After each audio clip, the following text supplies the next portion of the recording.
اور تمام گھروں، صحنوں اور کھیتوں میں مینڈک مر گئے، اور لوگوں نے ان کو جمع کیا اور ان کا ڈھیر لگا دیا، اور زمین سے بدبو آنے لگی۔ اور جب فرعون نے دیکھا کہ یہ بلا مجھ سے دور ہو گئی ہے، مجھے چھٹکارا مل گیا ہے، تو اس نے اپنا دل پھر سخت کیا اور بنی اسرائیل کو جانے نہیں دیا۔ اس کے بعد یوں ہوا کہ خداوند نے بزرگ موسیٰ کو کہا کہ ہارون سے کہہ کہ وہ اپنی لاٹھی ہاتھ میں لے اور زمین کی گرد کو مارے، تاکہ زمین کی گرد پورے ملک مصر میں جوئیں بن جائیں۔ اور پھر یوں ہوا کہ کیا حیوان کیا انسان سب پر جوئیں چڑھ آئیں، اور پورا ملک مصر جوؤں سے بھر گیا۔ جادوگروں نے بھی کوشش کی کہ کسی طریقے سے وہ اپنے جادو سے جوئیں پیدا کر سکے، مگر اس بار جادوگر ناکام رہے۔ جادوگروں نے فرعون کے پاس جا کر اسے کہا کہ یہ کام خدا کا ہے، پر فرعون نے کسی کی ایک نہ سنی۔ تب خداوند نے بزرگ موسیٰ سے کہا کہ پھر فرعون سے ملنے کے لیے دریا کے کنارے جا اور اسے کہہ کہ میرے لوگوں کو جانے دے تاکہ وہ میری عبادت کریں۔ اور بزرگ موسیٰ نے فیرو سے کہا کہ خداوند یوں فرماتے ہیں let my people go, but Pharaoh said no no no۔ اور پھر خداوند نے پورے ملک مصر میں مچھروں کے غول بھیجے، اور اس مرتبہ خداوند نے مصریوں میں اور بنی اسرائیل میں فرق کیا، کیونکہ بنی اسرائیل جشن کے علاقہ میں رہتے تھے اور پورے جشن کے علاقہ میں ایک بھی مچھر نہیں تھا، جبکہ پورا ملک مصر مچھروں سے بھرا پڑا تھا اور مچھروں نے پورے ملک مصر کا ناس کر دیا۔ اور اس مرتبہ فرعون نے بزرگ موسیٰ کو بلا کر کہا کہ جاؤ اور اسی ملک میں اپنے خداوند کے لیے قربانی کرو، مگر بزرگ موسیٰ نے فرعون سے کہا کہ ہم ایسا نہیں کر سکتے، کیونکہ ہمیں جس چیز کی قربانی کرنی ہے مصری اس سے گھن کھاتے ہیں، بس ہم 3 دن کی راہ بیابان میں جا کر اپنے خداوند کے لیے قربانی کریں گے، جیسا وہ ہم کو حکم کرے گا۔ تب فرعون نے کہا ٹھیک ہے، میں جانے دوں گا، بس تم جا کر میرے لیے دعا کرو کہ خداوند ان مچھروں کی بلا کو مجھ سے دور کرے اور میرے ملک کو اس بلا سے خلاصی دے۔ اور بزرگ موسیٰ نے خداوند کے حضور جا کر دعا کی، اور خداوند نے مچھروں کو ملک مصر اور اس کی عوام سے دور کیا، مگر اس مرتبہ بھی فرعون نے اپنا دل سخت کیا اور بنی اسرائیل کو جانے نہ دیا۔ اور پھر خداوند نے بزرگ موسیٰ کو بلایا اور انہیں کہا کہ فرعون کے پاس جا اور اس سے کہہ کہ میرے لوگوں کو جانے دے تاکہ وہ میری عبادت کریں، let my people go۔ اور اگر تو نہیں جانے دے گا تو دیکھ میں تیرے ملک کو پھر ماروں گا، اور جتنے جانور تمہارے کھیتوں میں ہیں، یعنی گھوڑے، گدھے، گائے، بیل، بھیڑ، بکری، سب مر جائیں گے اور بھاری مری پھیل جائے گی۔ اور خداوند نے ایک وقت ٹھہرا دیا، اور خداوند نے کہا کہ کل اسی وقت میں اس ملک میں یہ وبا بھیجوں گا اور تمام جانور مر جائیں گے، اسی سے تم جان لو گے کہ خداوند میں ہی ہوں۔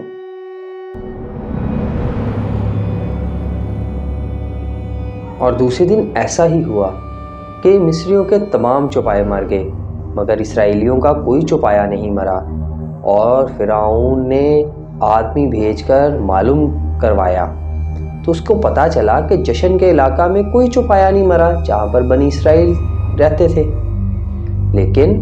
مصریوں کے تمام چوپائے مر چکے تھے۔ لیکن فرعون کا دل سخت تھا،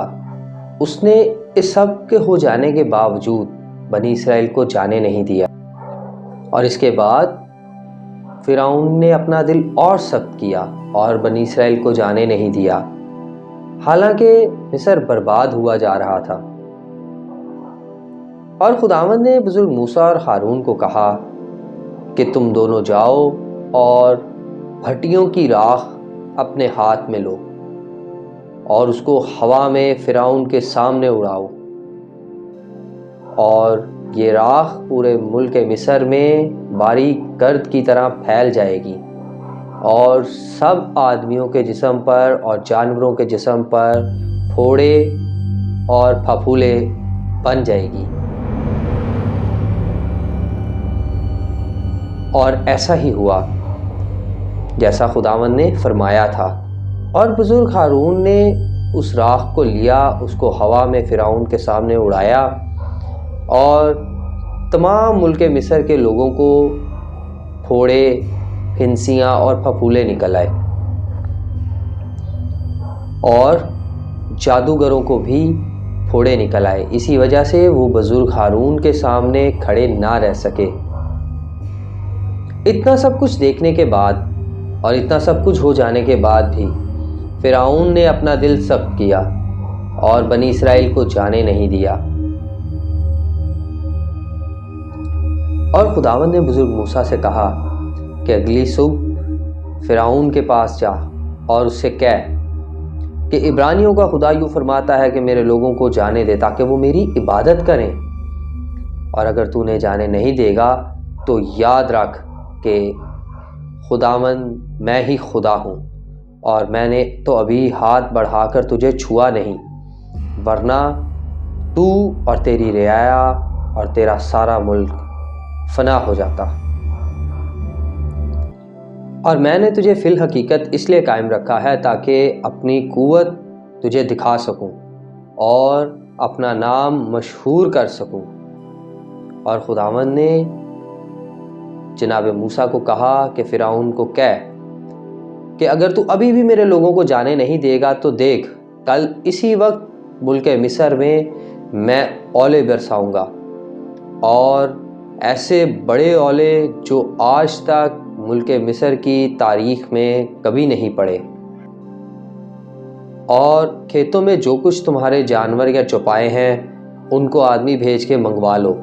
کیونکہ جو کچھ باہر ہوگا وہ گھر تک پہنچ نہیں پائے گا۔ اور بہت سے ایسے لوگ فرعون کے دربار میں جو خداوند سے ڈرتے تھے، انہوں نے آدمی بھیج کر اپنے جانوروں کو واپس منگوا لیا، اور خداوند نے جیسا بزرگ موسیٰ کی معرفت فرمایا تھا ویسا ہی ہوا، اور اولے پڑے، اور بہت بہت بڑے اولے پڑے، اور جتنے جانور کھیتوں میں تھے وہ سب مر گئے۔ ایسے اولے آج تک ملک مصر میں کبھی نہیں پڑے تھے، اور یہ اولے ایسے تھے کہ ان کے ساتھ آگ ملی ہوئی تھی، اور کیا انسان کیا حیوان جن پر یہ اولے گرے وہ سب مر گئے، اور کھیتوں کی تمام فصل تباہ اور برباد ہو گئی۔ اور اس کے بعد یوں ہوا کہ فرعون نے بزرگ موسیٰ اور ہارون کو بلوایا اور ان سے کہا کہ واقعہ ہی اس دفعہ مجھ سے گناہ ہوا ہے، تم خداوند سے میرے لیے شفاعت کرو، میرے لیے دعا کرو کہ خداوند ان اولوں کو مجھ سے دور کرے، کیونکہ یہ اولے پورے ملک مصر میں برس رہے تھے، مگر جشن کے علاقہ میں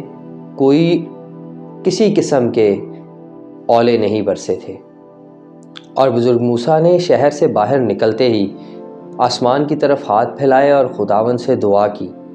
اور آسمان سے بارش بند ہو گئی اور رعد موقوف ہو گیا۔ اس کے باوجود فرعون نے جو کچھ دیکھا، جو کچھ سہا،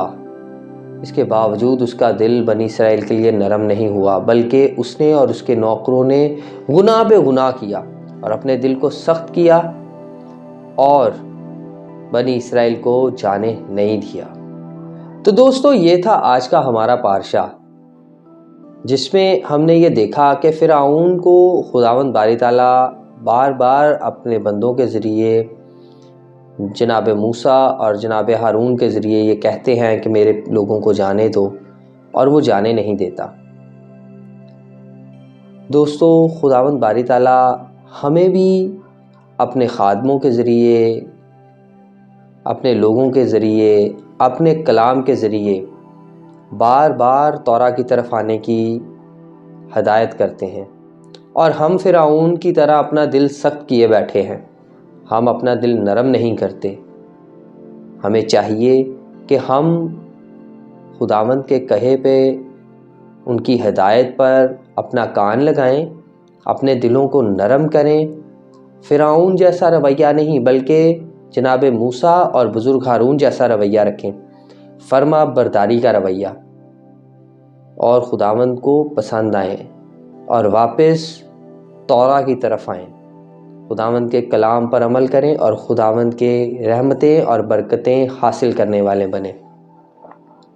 تو دوستو یہ تھی آج کی پارشا کی ویڈیو۔